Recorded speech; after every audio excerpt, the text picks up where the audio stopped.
So I wanted to give you guys a little bit of a status update of my garage.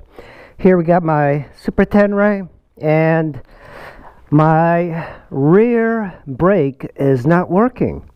I bled it again so it works, but it went about 500 miles and then it stopped working.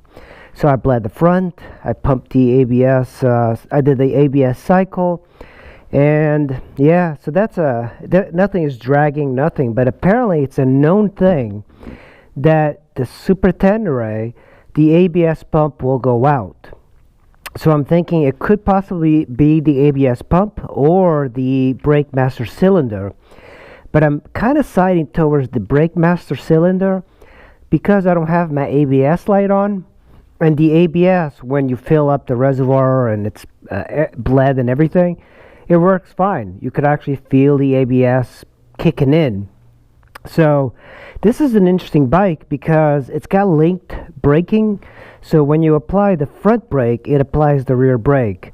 And I believe air gets into the system when you apply the front brake. I don't really know how it works too much, but the ABS pump is right here. And before I was wondering, why didn't they just put the battery here? It would make much more sense. But that's where they put the ABS pump.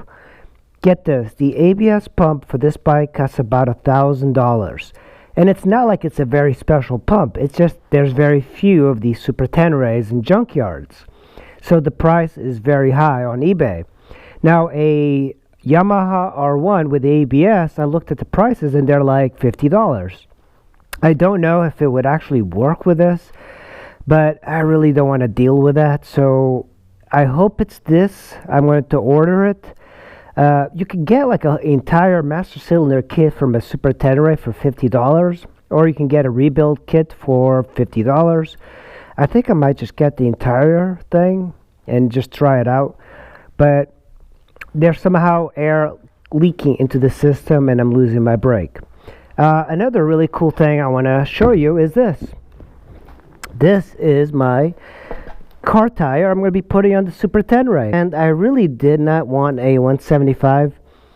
I wanted a 205 because it's like this big. But the problem with this is that the brake adapter lever, this arm, hits a 205. So 175 is the largest you can get into this bike. So I'm going to try that out after I sort out the whole brake thing. And of course I got the Pitster bike. This is a Chinese clone of a Honda CR F230. Very fun bike. I like riding it, but I haven't really ridden it too much because it doesn't belong to me. And I have my Elite 110. I'm trying to sell one of the scooters. I don't want to keep a scooter and just keep two scooters of the same sort of year and everything. I would rather have something a little bit more interesting. So one of these is up for sale, and most likely this one, because it's the most pristine one. That one's kind of beat up because of the thief. And of course I got the Ford 150, and I do need this because this thing just broke down on me. The Nissan hardbody, something's happening with the ignition, but the ignition has been changed, the battery's been changed, the starter's been changed. So, and this one is in really bad shape because of the East Coast winters with the stuff that they put in the roads. The frame is almost completely rusted. So I'm hoping that I can fix this truck.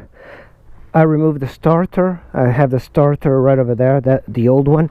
And this is just like full of rust. Like this entire thing is full of rust, but it's actually pretty normal for a F-150 of this year here. And you can see the starter over there. Very difficult to get into.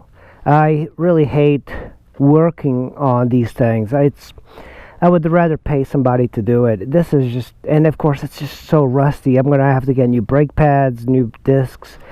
But this is the 5.4 V8, so this is the biggest engine. And it did belong to a motorcyclist, so he didn't use this for work.